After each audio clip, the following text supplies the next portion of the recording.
ഇപ്പോ ഈ ഇൻകം ടാക്സുകാരുടെ വരവിന്റെ ഉദ്ദേശം എന്താ? എനിക്കറിയില്ല. ഇതൊക്കെ യൂഷ്വലായിട്ട് നടക്കുന്ന കാര്യമല്ലേ? ഇതിനു മുമ്പ് ഉണ്ടായിട്ടുണ്ടല്ലോ. ഇതിനു മുമ്പ് ഉണ്ടായിട്ടുണ്ട്, പക്ഷെ ഇങ്ങനെ കൃത്യസമയത്ത് ഉണ്ടായിട്ടില്ല. ഓ, അപ്പൊ ഞാനിത് ക്രിയേറ്റ് ചെയ്താണെന്നാണോ പറയുന്നത്? ഞാൻ അങ്ങനെ പറഞ്ഞില്ല. ഇൻകം ടാക്സിന്റെ ഓഫീസിൽ നിന്ന് മെയിൽ വന്നിട്ടുണ്ടാവുമല്ലോ, സാരംഗത് എനിക്ക് ഫോർവേഡ് ചെയ്യും.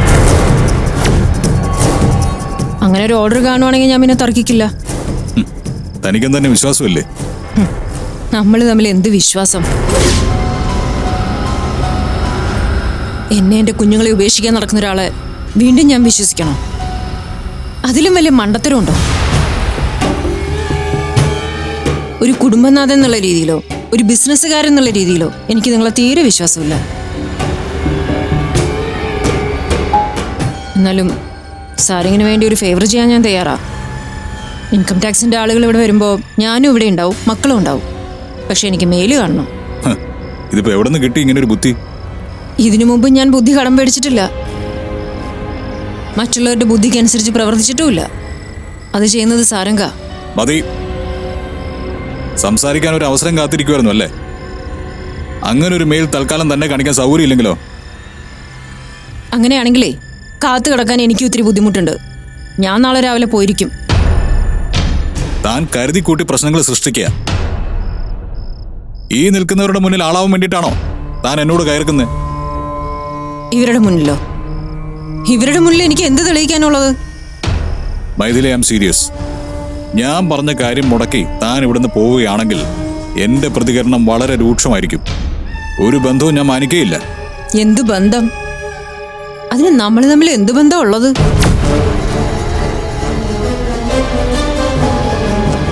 എന്നോടോ കുഞ്ഞുങ്ങളോടോ അങ്ങനെ ഒരു ബന്ധം ഉണ്ടായിരുന്നെങ്കിൽ ഇങ്ങനെ ഒരു തർക്കം ഉണ്ടാവുമായിരുന്നോ? നിങ്ങളുടെ കാര്യം കഴിഞ്ഞിട്ടേ ബാക്കി എന്തോ ഉള്ളൂ എന്ന് ഞങ്ങൾ കരുതില്ലേ? അപ്പൊ വെല്ലുവിളിയാണോ? നേരം വിളിക്കാൻ ഇനിയും മണിക്കൂറുകളുണ്ട്. അതിനുള്ളിൽ എനിക്ക് ചെയ്യാവുന്നത് ഞാനും ചെയ്യും. പേടിപ്പിക്കുകയാണോ? പേടിപ്പിക്കുന്ന സാരംഗിനെ നീ കണ്ടിട്ടില്ല. ഇതുവരെ പലപ്പോഴും പലതും ചെയ്യണമെന്ന് കരുതിയപ്പോഴും വിട്ടുവീഴ്ച ചെയ്യണമെന്ന് എൻ്റെ മനസ്സ് എന്നോട് പറഞ്ഞിട്ടുണ്ട്. ഞാൻ ചെയ്തിട്ടുമുണ്ട്. പക്ഷെ ഇനി അതുണ്ടാവില്ല. ഇതുപോലുള്ള സംസാരത്തിന്റെ ഒന്നും ആവശ്യമില്ല Sarang. Show me the mail. അല്ലെങ്കിൽ ഇത് നിങ്ങൾ ഉണ്ടാക്കിയ വെറും കള്ളക്കഥ മാത്രമാണ്. അങ്ങനെ ഒരു കള്ളക്കഥയും ഞാൻ പേടിക്കില്ല. നീ പേടിക്കും. നിന്റെ മക്കളും പേടിക്കും. സാരംഗ് ദുഷ്ടനാണ്, ചതിയനാണെന്ന് നീ ആവർത്തിച്ച് പറഞ്ഞിട്ടുണ്ട്. പക്ഷേ എന്നിലെ യഥാർത്ഥ ബിസിനസ്മാനെ നീ കണ്ടിട്ടില്ല. ബന്ധത്തിന്റെ ആഴം പോലും എന്താണെന്ന് അറിയാതെ പ്രതികാരം ചെയ്യുന്നവനെ നീ കണ്ടിട്ടില്ല. കാണാം നമുക്ക് ഇതിൽ നീയാണോ ഞാനാണോ ജയിക്കുന്നതെന്ന്.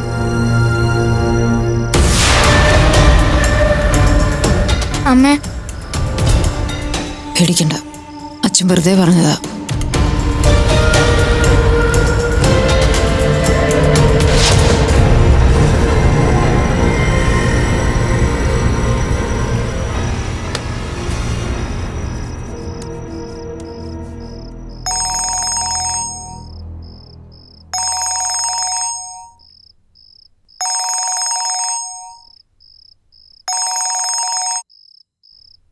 ഹലോ കുട്ടിച്ച, മൈഥിലി ഒരു കാരണവശാലും വഴങ്ങുന്ന മട്ടില്ല.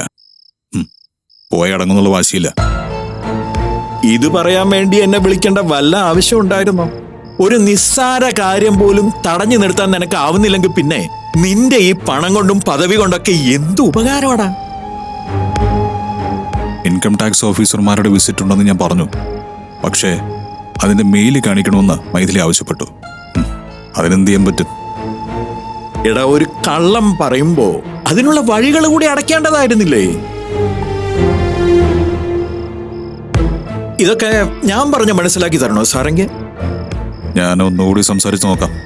നീ നിന്നെ കുറിച്ച് ചിന്തിക്കുന്നുണ്ടെങ്കിൽ അത് മുടക്കിയേ പറ്റൂ. അല്ലെങ്കിൽ പിന്നെ എല്ലാം വിധിക്ക് വിടണം. ആ വിധി നിനക്ക് അനുകൂലമാവില്ല, എതിരായിരിക്കും. ഇല്ല കുട്ടിച്ച, എന്ത് സംഭവിച്ചാലും അവരിവിടുന്ന് പോകുന്ന പ്രശ്നമില്ല. ഞാൻ അല്പം കൂടി കഴിഞ്ഞിട്ട് കുട്ടിച്ചനെ വീണ്ടും വിളിക്കാം. ശരി, ആയിക്കോട്ടെ.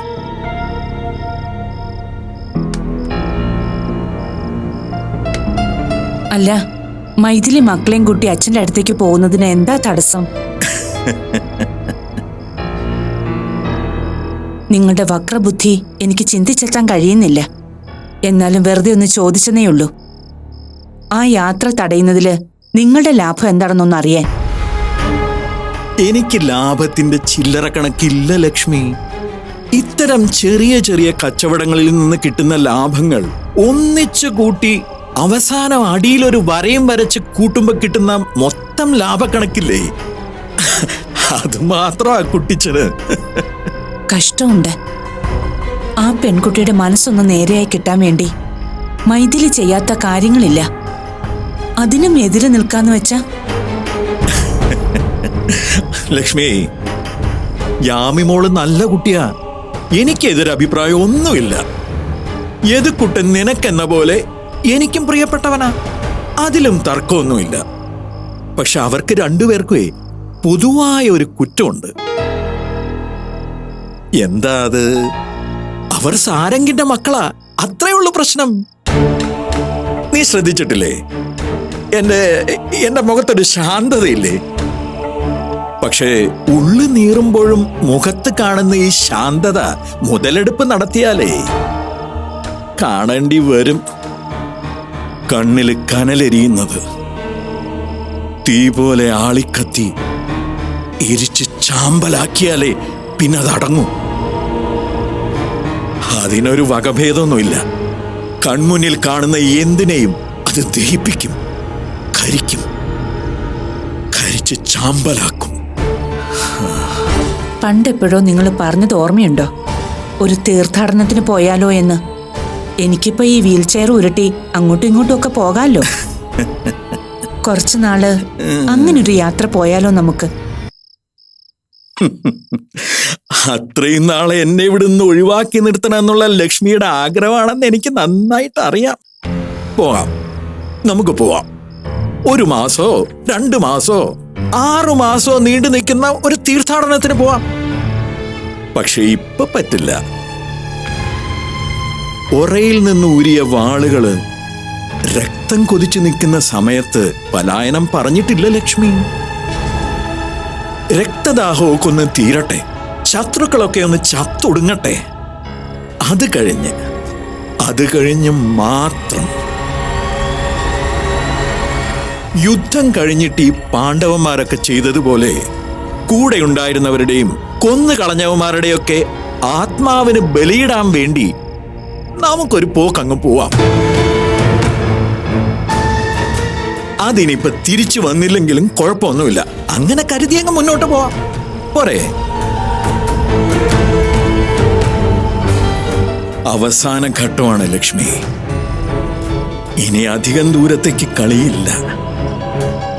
നിർത്താറായി എന്ന് വെച്ചാ തീരാറായി എന്ന്.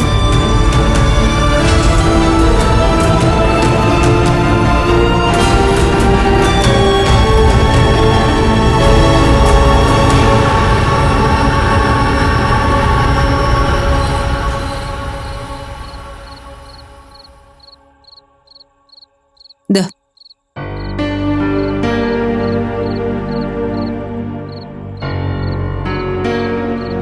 നമ്മള് പോകില്ലേ അമ്മ? അപ്പൂപ്പൻ കാത്തിരിക്കില്ലേ? പോണം മോനെ. അച്ഛൻ പറഞ്ഞത് കള്ളാ. അത് നമ്മുടെ യാത്ര മുടക്കാൻ വേണ്ടിയാ. അത് അമ്മയ്ക്ക് നല്ലോണം അറിയാം. പക്ഷേ ഇനി പോവാൻ തീരുമാനിച്ച അച്ഛനെന്ത് ചെയ്യാനാ? നമ്മളെന്താ പോലീസിനെ കൊണ്ട് പിടിപ്പിക്കോ? അങ്ങനെയൊന്നും ചെയ്യില്ല. പക്ഷെ ഈ കാര്യത്തിൽ അമ്മ മാത്രമല്ലല്ലോ, നിങ്ങളും ഇല്ലേ? അച്ഛനും അച്ഛന്റെ കൂടെയുള്ളവരും എന്തെങ്കിലും ക്രൂരത കാണിച്ചാ അത് നിങ്ങളെയും ബാധിക്കില്ലേ? ആരും ഒന്നും കാണിക്കില്ല. അമ്മ പോവാൻ തയ്യാറായിക്കോ, ഞങ്ങൾ കൂടെ വരാം.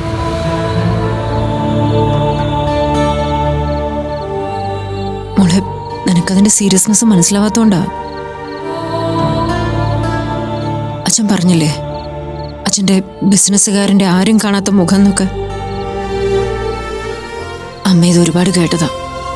എത്രയോ രാത്രികളില്, എത്രയോ ഫോൺ കോളുകളില് ഇതെല്ലാം കണ്ടു മനസ്സിലാക്കിയതാ. ഒന്നും വേണ്ട മക്കളെ, ഒന്നും വേണ്ട. ആരോടും ഒരു പരിഭവമോ പരാതിയോ ഒന്നും പറയാനില്ല. ഞാനിങ്ങനെയാ. ഇതാ ഇപ്പൊ ഞാൻ. മോളെ, ഞാനിപ്പോ വരാം.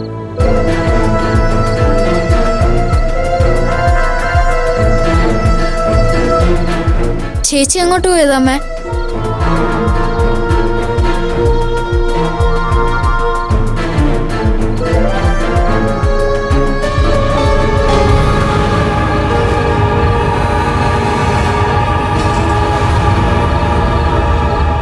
അമ്മ ചോദിച്ചാലല്ലേ മെയിൽ കാണിക്കാൻ ബുദ്ധിമുട്ടുള്ളൂ.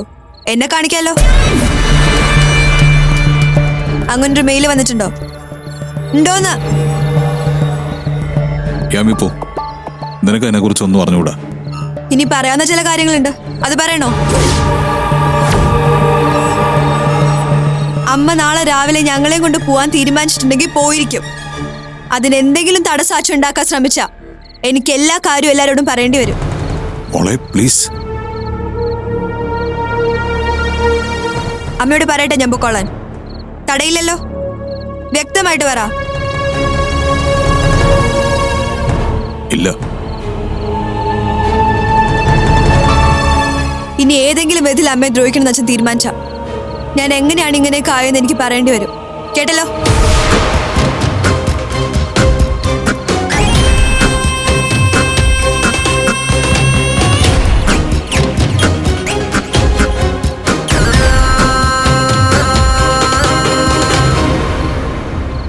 അച്ഛൻ സമ്മതിച്ചു. അച്ഛൻ ഒരു പ്രശ്നം ഉണ്ടാക്കില്ല. മോളെന്താ അച്ഛനോട് പറഞ്ഞത്? അതമ്മ അറിയണ്ട. നാളെ നമ്മൾ പോകുന്നു. താങ്ക്സ് ചേച്ചി.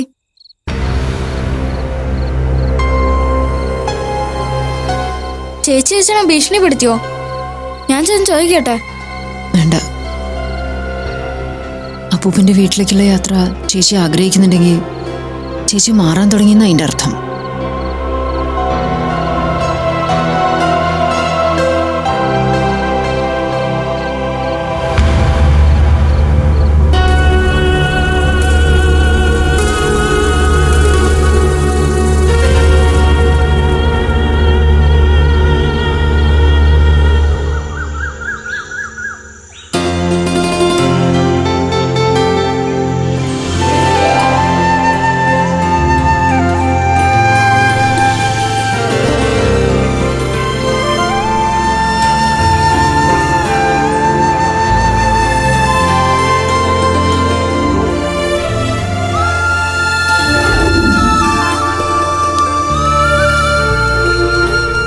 വാസു, നിങ്ങളുടെ പണി ഇന്നെങ്കിലും കഴിയൂടാ. ചെറിയൊരു മിനുക്ക് പണിയേ ഉള്ളൂ ഗംഗാരേട്ടാ. ആ, നീ മിനിക്കാൻ തുടങ്ങിയിട്ട് 3-4 ദിവസമായി. പറമ്പ് ഇപ്പോഴും അങ്ങനെ തന്നെ കിടക്കുന്നുണ്ട്. ഒന്ന് ആഞ്ഞു പിടിക്കടാ. അവിടെ നിന്ന് പറിച്ച് ഇവിടെ കൂട്ടിയിടാനാണോ ഞാൻ നിന്നോട് പറഞ്ഞേ? ഇത് എപ്പോഴാ കൊണ്ടുപോയി കളയുന്നത്? ഞാനിതെല്ലാം കൂടി ഒന്ന് കഴിഞ്ഞിട്ട്. എല്ലാം കൂടി ഇനി എപ്പോ കഴിയും? പറഞ്ഞു നിങ്ങളോടൊക്കെ. ഗംഗാരേട്ടാ, പിള്ളേരെപ്പോഴാ വരുന്നേ? അവരിന്ന് തന്നെ വരും. അവര് വരുമ്പോഴേക്കും എല്ലാരും പണിയൊക്കെ നിർത്തി പൊയ്ക്കോണം. എന്ന് വെച്ചാൽ തീർത്ത് പൊയ്ക്കോണമെന്ന്. ആ, അടുത്ത കാലത്തൊന്നും ഗംഗാരേട്ടനെ ഇത്ര ഉത്സാഹത്തിൽ കണ്ടിട്ടില്ലല്ലോ. എന്റെ വീട് ഉറങ്ങി ചത്ത് കിടക്കുകയായിരുന്നു. എന്റെ പിള്ളേർ വന്നാലുണ്ടല്ലോ, ഇനി ഇവിടെ ബഹളമായി, ഒച്ചയും അനക്കവുമായി. പിന്നെ എങ്ങനെയാണോ ഞാൻ സന്തോഷിക്കാതിരിക്കുന്നേ? സന്തോഷം മാത്രമല്ല, ഗംഗാധരേട്ടൻ ഇത്തിരി ചെറുപ്പമായിട്ടുണ്ട്. ആണോ? എന്നാ പിന്നെ നീ അങ്ങ് കയറി പ്രേമിച്ചേരെ. വിലാസിനി, നിനക്കുമില്ലേ 2 പെമ്മക്കള്? അവരെ കെട്ടിച്ചത് ദൂരേക്കല്ലേ? അവര് വീട്ടിൽ വരുന്നു എന്ന് പറഞ്ഞാ നിനക്ക് എന്താ തോന്നുക? നീ ഇപ്പൊ കാണുന്ന കോലത്ത് ചെറുപ്പമാവില്ലേ? അത് തന്നെയാ സംഭവം. അവരെത്ര നാളുണ്ടാവും ചേട്ടാ? അങ്ങനെയൊന്നും പറഞ്ഞിട്ടില്ല. സാധാരണ വന്ന് നോക്കിയിട്ട് ഒരൊറ്റ പോക്ക. ഇത്തവണ അത് ഇല്ല എന്ന് തീരുമാനിച്ചിട്ടുണ്ട്. വിടത്തില്ല. യാമിമോളുടെ കാര്യം നോക്കിയിട്ട് ഇടയ്ക്കൊന്ന് വിളിക്കണേ മാഡം. നീ എന്തിനാ ഞാൻ വിളിക്കാൻ കാക്കുന്നത്? അവളുടെ കാര്യം അറിയണമെങ്കിൽ നിനക്ക് വിളിച്ചു ചോദിച്ചൂടെ? അല്ല, ഞാൻ പിന്നെ നീ കുടുംബത്തിൽ തന്നെയല്ലേ, പിന്നെന്താ?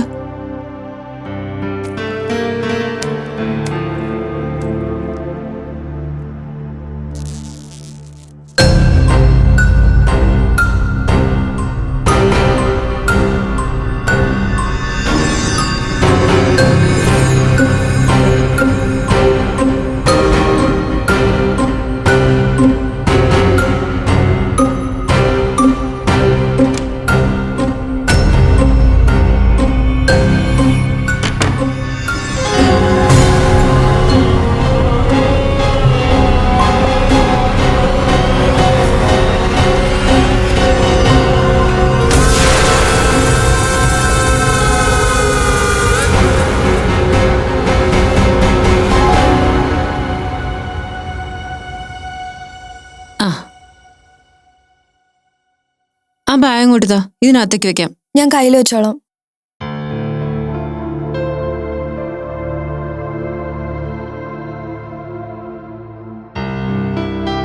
ദാ, അയ്യോ എന്തിനാ മാഡം ഇത്? ഇരുന്നോട്ടെ, നിനക്ക് ആവശ്യങ്ങൾ കാണില്ലേ? എനിക്ക് ശമ്പളം തന്നതല്ലേ? കുറച്ച് കാശ് നിന്റെ കയ്യിലിരുന്നിട്ട് നിന്നെ വല്ലാതെ ദ്രോഹിക്കുകയാണെങ്കിൽ നീ എന്നെ വിളിച്ചു പറഞ്ഞാൽ മതി, ഞാൻ വന്ന് വാങ്ങിച്ചോളാം. ഇത് കൂട്ടാ, അമ്മ ഇപ്പൊ വരാം, അച്ഛനോടൊന്ന് പറയട്ടെ.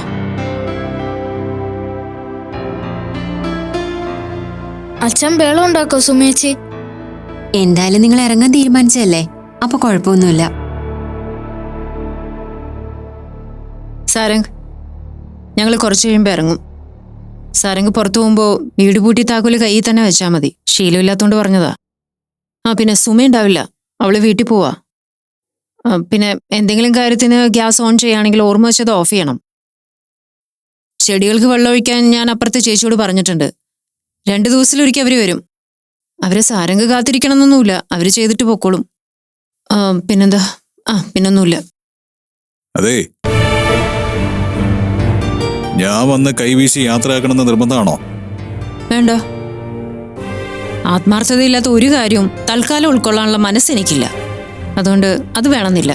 വയ്ക്കോ, ജയിപ്പിക്കാനിപ്പോ മോളുണ്ടല്ലോ. തോൽപ്പിക്കാനും അവളുണ്ടായിരുന്നു, പക്ഷെ ഞാൻ തോറ്റില്ല, അത്രയേ ഉള്ളൂ.